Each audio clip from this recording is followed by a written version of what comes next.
여러분 7월 17일 되면은 국가적인 명절이죠. 제헌절입니다. 우리가 국가를 운영하는 그 헌법을 만드는 그런 날이고요.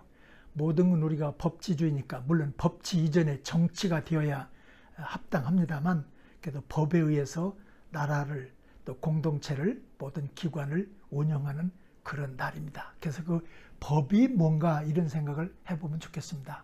원래 민주주의 원리는요, 성경에서 나온 겁니다.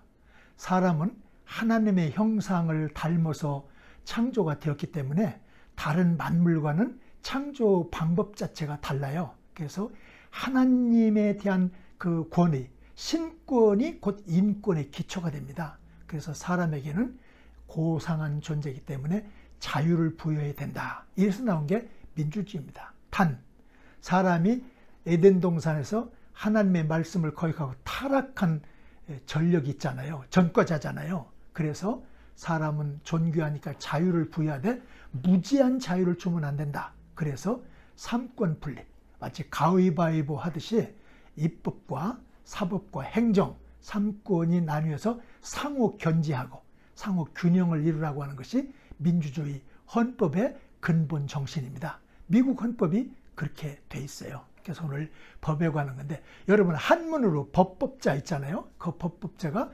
삼수변의 갈것자입니다. 이 글자 해석을 그래요.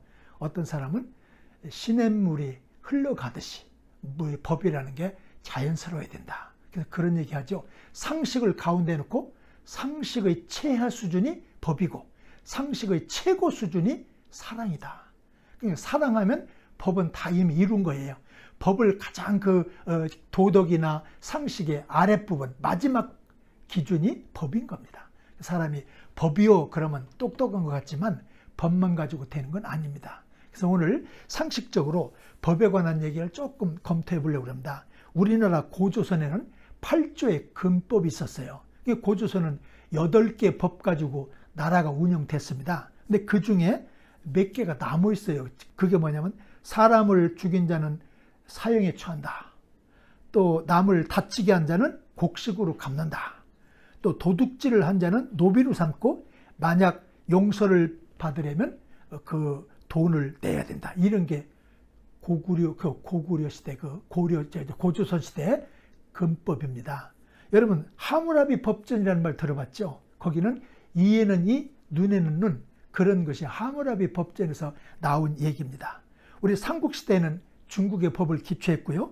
고려시대에는 당나라 법을 참고해서 율법 71개조가 있었고요. 우리 조선시대는 경국대전이라고 하는 법전이 만들어졌었습니다.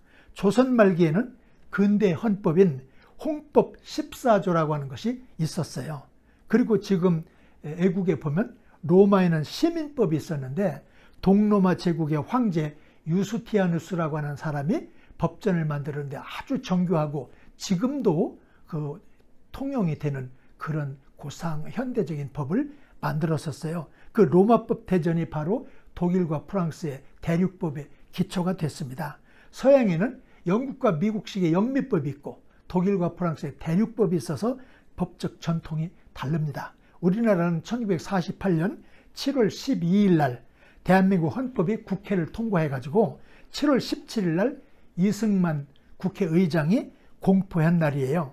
그래서 우리가 제헌절이 됐는데 이날은 조선왕조 건국일이기도 합니다. 헌법의 제1조 생각해 볼까요? 이래요. 대한민국은 민주공화국이다. 대한민국의 주권은 국민에게 있고 모든 권력은 국민으로부터 나온다. 그래서 주권 재민 사상을 갖고 있기 때문에 대통령이나 시장이나 도지사나 구청장을 뽑을 때 국민들이 투표로 뽑았잖아요. 이 주권 재민, 국민 우리가 주권 행사를 한 거지요. 근데 이런 법이 하나님이 주신 성경을 기초로 되었다는 것도 아름다운 일이고 자랑스러운 일이고, 또 법은 만드는 걸로 끝나는 게 잘 지켜야 됩니다.